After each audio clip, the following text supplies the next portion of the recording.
안녕하십니까. 대전, 세종, 충남 9시 뉴스입니다. 20년 전 처음 큰 그림이 나왔던 대전 역세권 재개발이 새 국면을 맞았습니다. 사업 참여 건설사 등이 내년 2월부터 순차적으로 착공에 들어가겠다는 구체적인 계획을 내놨는데요. 대전시도 주민 보상과 이주 절차에 속도를 내기로 했습니다. 첫 소식 최선중 기자의 보도입니다. 대전역 일대 노후주택들을 허물고 상업과 주거, 고층 복합시설 등을 짓는 역세권 재개발 사업. 정동과 소재동, 성남동, 삼성동 등을 포함하는 역 주변 92만 제곱미터, 축구장 130개 면적에 달합니다. 하지만 경기 악화와 사업성 논란으로 그동안 희망 고문만 반복됐습니다. 얘기만 나오고 구체적으로 나온 그 경과나 결과는 하나도 없습니다. 지지부진한 결과 때문에 늘 이게 좀 불안정합니다.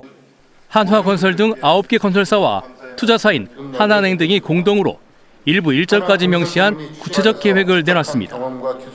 가장 핵심으로 미는 사업은 대전역 앞 72층짜리 복합시설. 내년 2월 27일로 착공식 날짜까지 못 박았습니다. 8개 구역으로 진행되는 공동주택 사업도 속도를 냅니다. 이곳 성남 사거리 인근 노후주택 400여 가구에 대한 보상과 이주 일정도 나왔습니다. 내년 5월까지는 보상을 마무리하고 내년 6월부터는 이주와 철거를 시작한다는 계획이 담겼습니다.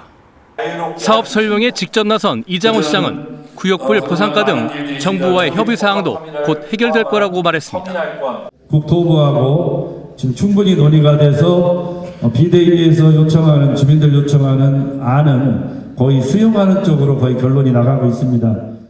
설명회를 지켜본 주민들은 신안동 등 일부 동지역이 재개발 구역에서 빠진 이유에 대한 배경 설명을 요구하고 일부 갈등 구역에 대한 수용 계획 등을 밝히는 순회 설명회를 열어달라고 요청했습니다.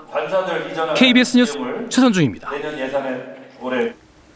최근 대전에서 3.3제곱미터당 4천만 원이 넘는 초고가 아파트가 높은 경쟁률로 분양을 마감했습니다. 대전의 평균 분양가도 처음으로 2천만 원을 넘어서는 등 상승세를 기록하고 있는데요. 한동안 공급이 끊겼던 세종에서도 민간 분양이 재개됩니다. 박병준 기자입니다.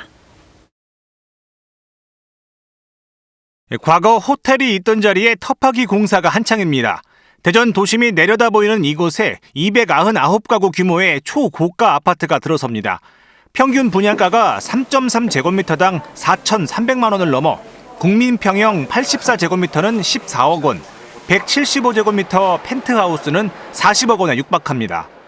지역 주택시장의 가격 상한선을 시험한 셈인데 사상 최고가에도 청약 경쟁률은 평균 15대 1로 예상을 웃돌았습니다.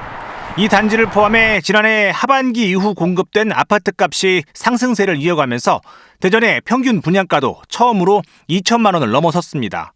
특히 세종 대전에서도 부동산 가격이 상승하겠다라는 어떤 기대 심리가 더 커지겠죠. 그래서 분양을 미뤄왔던 분들의 이런 분들은 분양을 서두를 거고. 실제 한동안 공급이 끊겼던 세종에서도 분양이 재개됩니다. 5-1 생활권 L9 블록이 이번 주 견본주택을 열고 본격적인 공급에 나섭니다. 올해 두 번째 민간 분양으로 평균 분양가는 3.3제곱미터에 1,797만 원, 분양가 상한제 적용에도 역대 최고가입니다.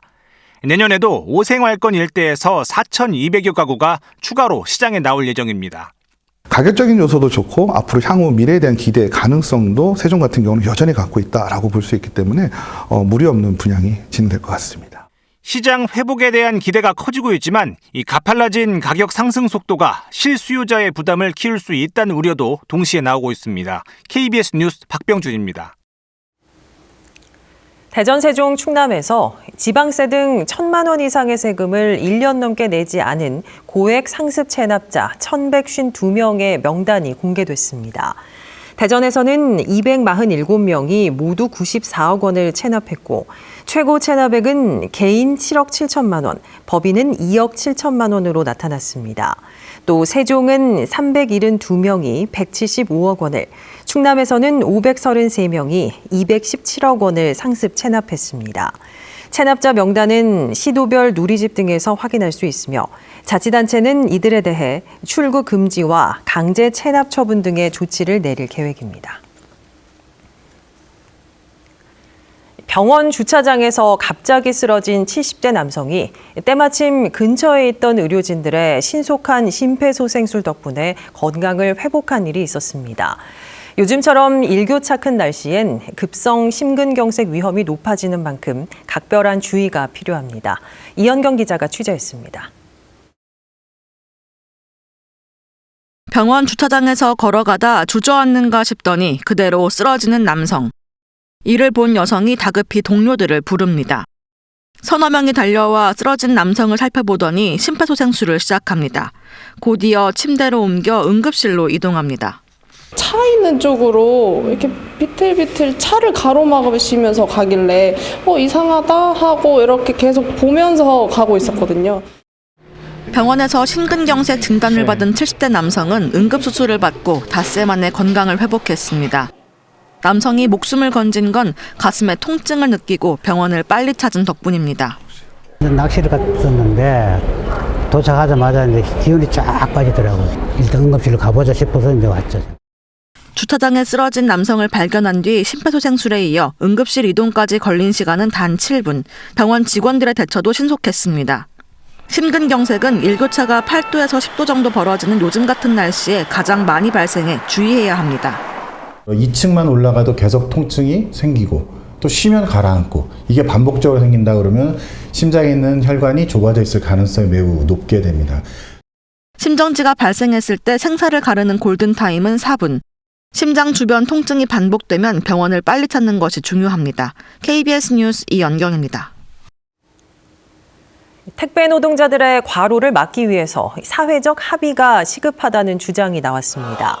전국 택배노조 충청지부와 지역 시민단체 등은 오늘 대전시청 앞에서 기자회견을 열고 택배 노동자 등이 장시간 노동과 과로의 굴레를 벗어나지 못하고 있다며 속도보다 생명이 중시되는 사회로 나아가자고 촉구했습니다.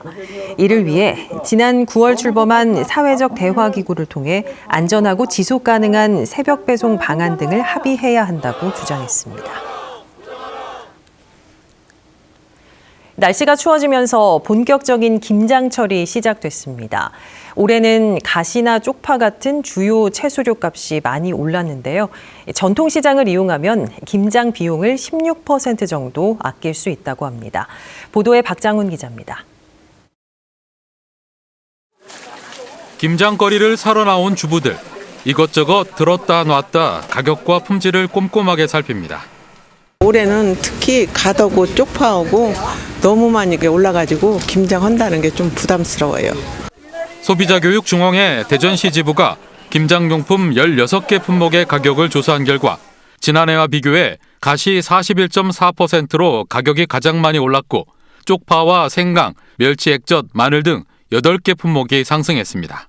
반면 무를 비롯해 굴과 배추, 소금, 고춧가루 등 7개 품목은 가격이 내린 것으로 나타났습니다.